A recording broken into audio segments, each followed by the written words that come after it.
जय श्री कृष्ण दोस्तों, आज हम आपको रक्षाबंधन की वह दिव्य और प्राचीन कथा सुनाने जा रहे हैं जिसे स्वयं भगवान श्री कृष्ण ने राजा युधिष्ठिर को सुनाया था। ये केवल एक कथा नहीं बल्कि ईश्वर के मुख से निकला हुआ अमृत वचन है, जिसे सुनने से ही अनगिनत पाप नष्ट हो जाते हैं और जीवन में धर्म, प्रेम व सद्बुद्धि का संचार होता है।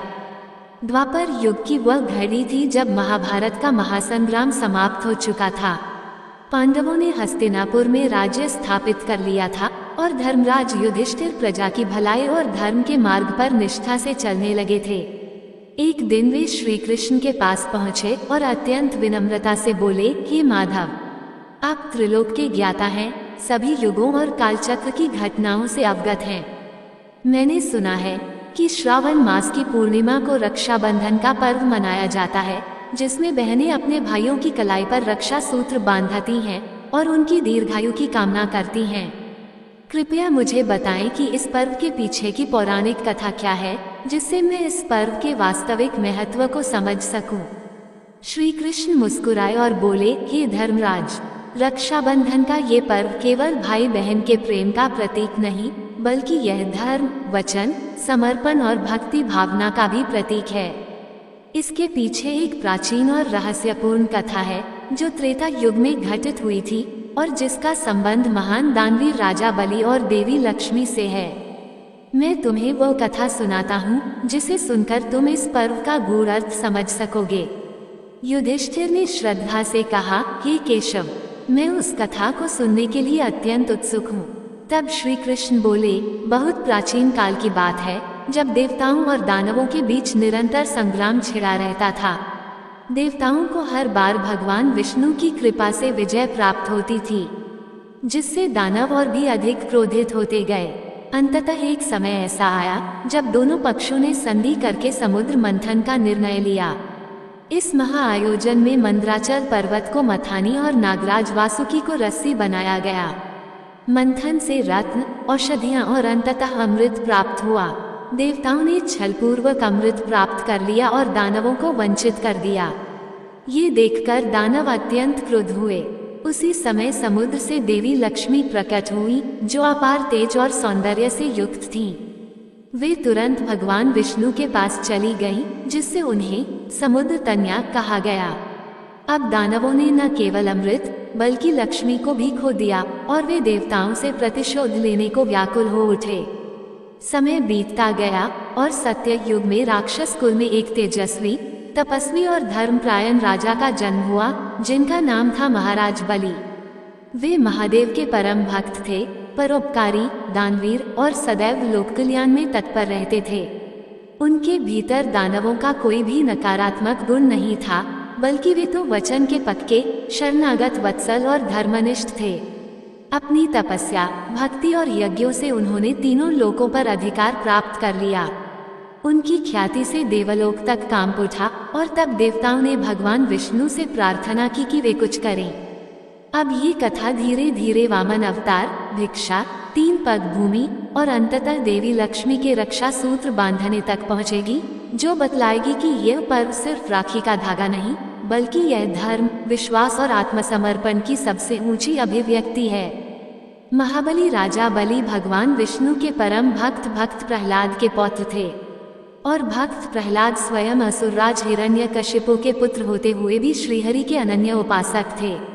जैसे प्रहलाद ने बाल्यकाल से ही भक्ति का मार्ग अपनाया था, वैसे ही उनके पौत्र बलि भी धर्म, दया और दान की राह पर चले। एक दिन राजा बलि ने संपूर्ण पृथ्वी पर अपना आधिपत्य स्थापित करने हेतु 100 अश्वमेध यज्ञ का संकल्प लिया। जैसे जैसे उनके यज्ञ पूर्ण होते गए, उनके साम्राज्य का विस्तार होता गया और अंततः वे स्वर्ग व मृत्युलोक के भी अधिपति बन बैठे। ये देखकर देवता चिंतित हो उठे। उन्हें भय हुआ कि यदि बलि ने अमृत प्राप्त कर लिया तो उन्हें रोकना असंभव हो जाएगा और सृष्टि का संतुलन बिगड़ जाएगा। सभी देवता भगवान विष्णु के पास पहुँचे और प्रार्थना की, हे नारायण, हमारी रक्षा कीजिए। महाबली अपने यज्ञों द्वारा त्रिलोक का स्वामी बनता जा रहा है। तब भगवान विष्णु बोले, हे देवगण, अब समय आ गया है कि मैं अपना वामन अवतार ग्रहण करूं और राजा बलि की परीक्षा लूं। इतना कहकर भगवान ने एक बौने ब्राह्मण बटुक का रूप धारण किया और राजा बलि के यज्ञ स्थल पर जा पहुँचे, जहाँ बलि अपने गुरु शुक्राचार्य के सानिध्य में अंतिम यज्ञ की पूर्णाहुति कर रहे थे। जैसे ही उस दिव्य बटुक ने यज्ञ मंडप में प्रवेश किया, राजा बलि ने उसे आदर सहित आसन दिया और पूछा, हे विप्रवर, बताइए मैं आपको क्या दान दे सकता हूँ। बटुक ने शांत स्वर में कहा, हे राजन, मुझे केवल 3 पग भूमि चाहिए जिस पर मैं यज्ञ कर सकूं। बलि हंस पड़े और बोले, हे ब्राह्मण, आप चाहे तो पूरी पृथ्वी मांग सकते हैं, मात्र 3 पग भूमि क्यों। बटुक ने उत्तर दिया, राजन, जो जितना आवश्यक है उतना ही मांगना चाहिए।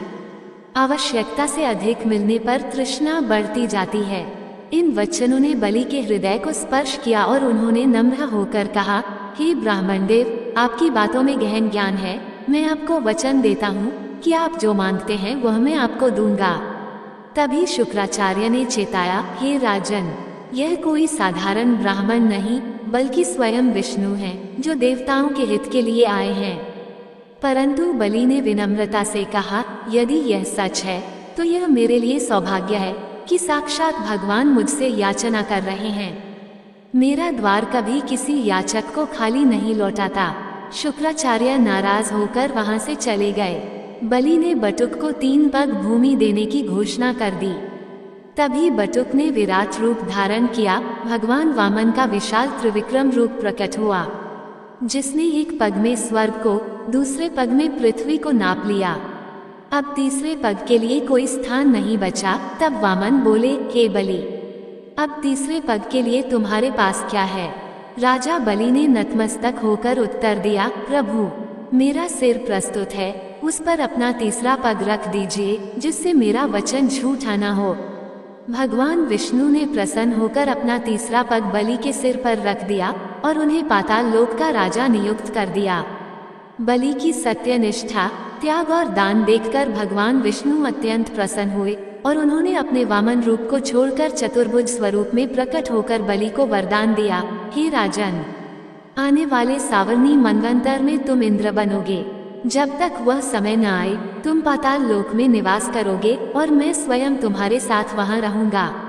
इस वरदान को पाकर बलि अत्यंत प्रसन्न हुए और पाताल लोक चले गए। वहां जाकर उन्होंने कठोर तपस्या आरंभ कर दी। अन्न जल त्याग कर केवल भगवान विष्णु का स्मरण करते हुए वे गहन भक्ति में लीन हो गए। उनकी तपस्या से तीनों लोक हिल उठे और भगवान विष्णु भी बलि की भक्ति से अत्यंत प्रसन्न हो गए। एक दिन समुद्र की गहराइयों में भगवान विष्णु ने प्रकट होकर बलि के समक्ष दिव्य रूप धारण किया। उनके तेज से संपूर्ण पाताल लोक प्रकाशित हो उठा। बलि ने भाव विभोर होकर भगवान के चरणों में प्रणाम किया और कहा, हे प्रभु, आप मेरी साधना से प्रसन्न होकर स्वयं प्रकट हुए, इससे बड़ा सौभाग्य और क्या हो सकता है। भगवान विष्णु ने कहा, हे महाबली, तुम्हारी भक्ति ने स्वर्ग और पाताल दोनों को धन्य कर दिया है। मैं तुम्हारी दानवीरता और प्रेम से अत्यंत संतुष्ट हूँ और अब सदा तुम्हारे साथ रहूंगा। भगवान वामन के रूप में प्रकट होकर जब भगवान विष्णु ने 3 पग भूमि मांगते हुए महाराज बलि की परीक्षा ली, तब उनकी भक्ति और त्याग से प्रसन्न होकर कहा, अपनी इच्छा प्रकट करो, जो भी तुम मांगोगे वह तुम्हें प्राप्त होगा। तब महाराज बलि ने अत्यंत विनम्रता पूर्वक कहा, हे प्रभु, मैं आपसे कोई भौतिक वरदान नहीं चाहता, न मुझे पद चाहिए, न धन, न सत्ता। मेरी बस एक ही अभिलाषा है कि मैं सदा आपके चरणों में रहूं और आपकी सेवा करता रहूं। भगवान विष्णु उनकी भक्ति से अत्यंत प्रसन्न हुए और बोले, हे बलि, तुम्हारी यह भक्ति और विनम्रता अनुकरणीय है। तुमने जो मांगा है वह तुम्हारे चरित्र की महानता का परिचायक है, अतः मैं तुम्हारी इच्छा पूर्ण करूंगा और तुम्हारे साथ पाताल लोक में निवास करूंगा। बलि ने भी हर्षित होकर कहा, हे प्रभु, यह मेरे लिए गर्व की बात है कि आप मेरे साथ पाताल में रहेंगे। भगवान विष्णु ने कहा, हे बलि, जिस दिन मेरी पत्नी लक्ष्मी तुम्हें किसी वचन में बांध ले, उस दिन तुम मुझे उन्हें सौंप दोगे और मैं वैकुंठ लौट जाऊंगा। समय बीता और इधर देवी लक्ष्मी अपने स्वामी की अनुपस्थिति से व्याकुल हो उठी। वे भगवान शिव के पास गईं और समाधान चाहा। महादेव ने उन्हें परामर्श दिया कि वे एक नाग कन्या का रूप लेकर बलि के पास जाएं और उनसे रक्षा का वचन लें। देवी लक्ष्मी ने नाग कन्या का रूप धारण किया और नागराज वासुकी को साथ लेकर पाताल लोक पहुंची। उन्होंने वासुकी को रक्षा सूत्र का रूप लेने को कहा और फिर वह धागा लेकर महाराज बलि के पास गईं। जब बलि ने उस नाग कन्या को संकट में देखा तो उन्होंने रक्षा का वचन दिया। तब लक्ष्मी जी ने उनके हाथ में रक्षा सूत्र बांधा और अपने वास्तविक रूप का उद्घाटन किया। महाराज बलि चकित रह गए। उन्होंने लक्ष्मी जी को बहन मानकर नतमस्तक हो कहा, हे देवी, आपने मुझे वचन में बांध दिया है, अब जो मांगेंगी वह दूंगा। तब लक्ष्मी जी ने भगवान विष्णु को मांगा और बलि ने उन्हें ससम्मान सौंप दिया। तभी से श्रावण मास की पूर्णिमा को रक्षाबंधन का पर्व मनाया जाने लगा।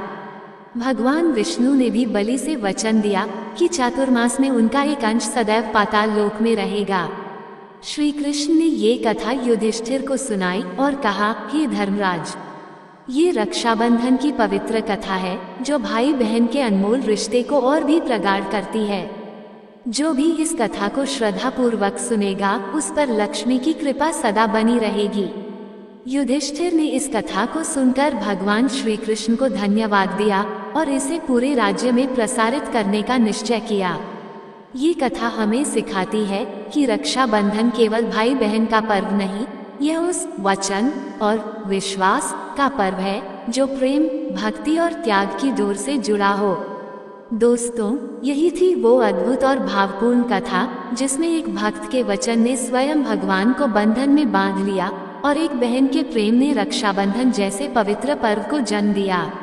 अगर इस कथा ने आपके मन को स्पर्श किया हो, आपके हृदय में भक्ति, प्रेम और रिश्तों की गरिमा को फिर से जीवित किया हो, तो इसे अपने भाई या बहन के साथ जरूर साझा कीजिए। अगर आप भी अपने भाई या बहन से सच्चा प्रेम करते हैं तो इस वीडियो को लाइक करें, अपने प्रियजनों के साथ शेयर करें